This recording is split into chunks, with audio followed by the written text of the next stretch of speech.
Ada satu perubahan yang sedang berjalan pelan tapi pasti, tidak terlalu bising di permukaan, tapi diam-diam mulai menyentuh hal paling mendasar dalam hidup kita. Sesuatu yang selama ini kita anggap biasa, bahkan mungkin tidak pernah kita pikirkan ulang, yaitu makanan, yang sekarang perlahan didorong masuk ke dalam sistem yang sama sekali berbeda. Sistem energi, sistem bahan bakar, sistem yang selama puluhan tahun didominasi oleh minyak, dan ketika lo mulai menyadari bahwa apa yang ada di ladang, apa yang tumbuh di tanah, apa yang selama ini kita makan setiap hari, sekarang mulai dipersiapkan untuk masuk ke tangki kendaraan.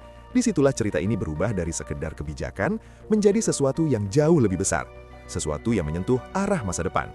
Pemerintah mendorong penggunaan bioetanol, bahan bakar yang berasal dari tanaman seperti tebu, jagung, singkong, sagu, ubi jalar, dan bahkan nira dari kelapa atau aren. Dan ini bukan sekedar eksperimen kecil, tapi bagian dari strategi besar untuk mengurangi ketergantungan terhadap impor energi, untuk mencoba berdiri lebih mandiri, lebih kuat di tengah dunia yang semakin tidak pasti. Dan secara logika, langkah ini memang terdengar masuk akal, karena kita punya sumber daya, kita punya lahan, kita punya tenaga kerja. Dan kalau semua itu bisa diubah menjadi energi, kenapa tidak dimanfaatkan? Tapi di balik logika yang terdengar sederhana itu, ada satu perubahan yang jauh lebih dalam. Perubahan cara kita memandang nilai. Karena ketika sesuatu yang dulu hanya dianggap sebagai bahan pangan sekarang punya nilai sebagai energi, maka nilainya naik, posisinya berubah. Dan yang paling menarik, orang-orang yang berada di balik produksi itu, yaitu petani, mulai ikut terdorong naik. Bukan lagi sekedar pemain pinggiran, tapi perlahan masuk ke pusat permainan ekonomi. Dan di titik ini, muncul narasi yang cukup berani, bahwa petani bisa menjadi raja baru. Kalimat itu terdengar berlebihan, bahkan mungkin sedikit dramatis. Tapi kalau lo tarik secara logika, ada benarnya. Karena dalam sistem energi, yang menguasai sumber daya punya posisi yang kuat. Dan kalau sumber daya itu sekarang berasal dari hasil pertanian, maka secara teori, petani punya peluang untuk naik kelas. Dari yang sebelumnya hanya menjual hasil panen dengan harga yang sering tidak stabil, menjadi bagian dari rantai industri yang lebih besar, lebih strategis, dan lebih bernilai.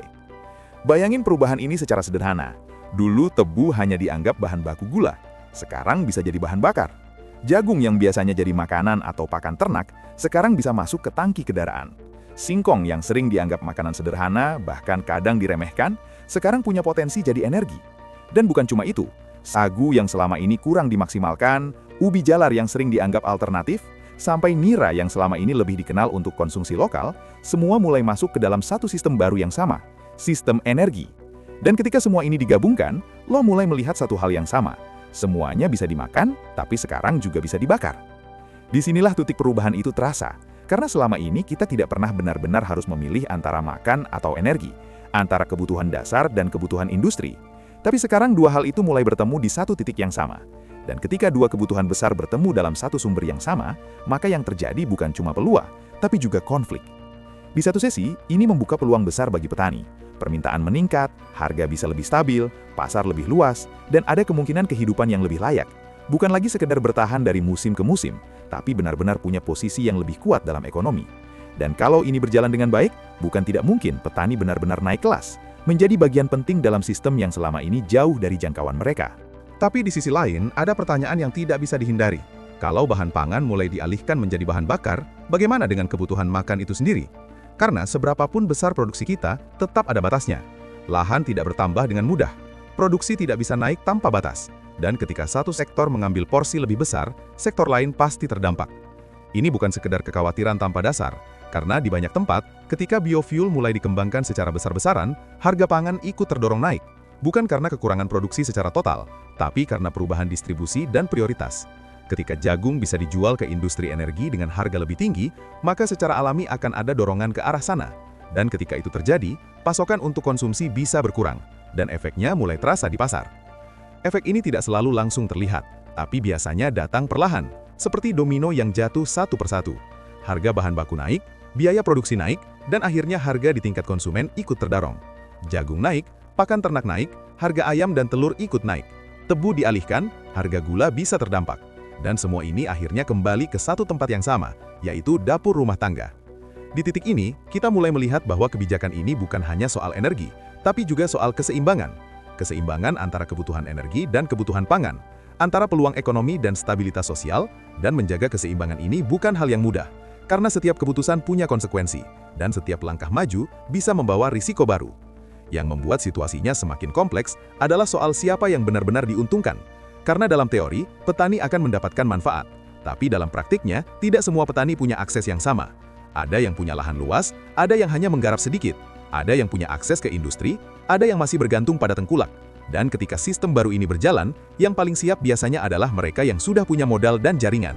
Sementara petani kecil, kalau tidak dilindungi, bisa tetap berada di posisi yang sama, atau bahkan tertekan oleh perubahan harga dan sistem yang semakin kompleks. Jadi meskipun narasinya adalah petani naik kelas, realitasnya bisa jauh lebih berlapis. Dan disinilah peran kebijakan menjadi sangat penting. Apakah benar-benar berpihak dan melindungi, atau hanya membuka peluang bagi yang sudah kuat? Di sisi lain, negara juga menghadapi tantangan yang tidak kecil, karena membangun industri bioetanol bukan hal murah. Butuh investasi besar, butuh infrastruktur, butuh subsidi dalam tahap awal, dan semua itu berarti ada tekanan terhadap keuangan negara, terutama jika produksi belum efisien dan masih membutuhkan dukungan besar. Dan ini menciptakan dilema lain. Di satu sisi ingin mandiri energi, di sisi lain ada beban biaya yang harus ditanggung. Dan kalau tidak dikelola dengan hati-hati, bisa menjadi tekanan baru bagi anggaran, yang pada akhirnya juga berdampak ke masyarakat. Kalau kita tarik lebih luas lagi, kita mulai masuk ke gambaran global, di mana dunia sedang menghadapi tekanan pangan yang semakin nyata. Perubahan iklim mengganggu produksi, konflik menghambat distribusi, dan ketergantungan terhadap sistem global membuat banyak negara mulai mencari cara untuk bertahan. Dan dalam situasi seperti ini, sektor pertanian menjadi semakin penting.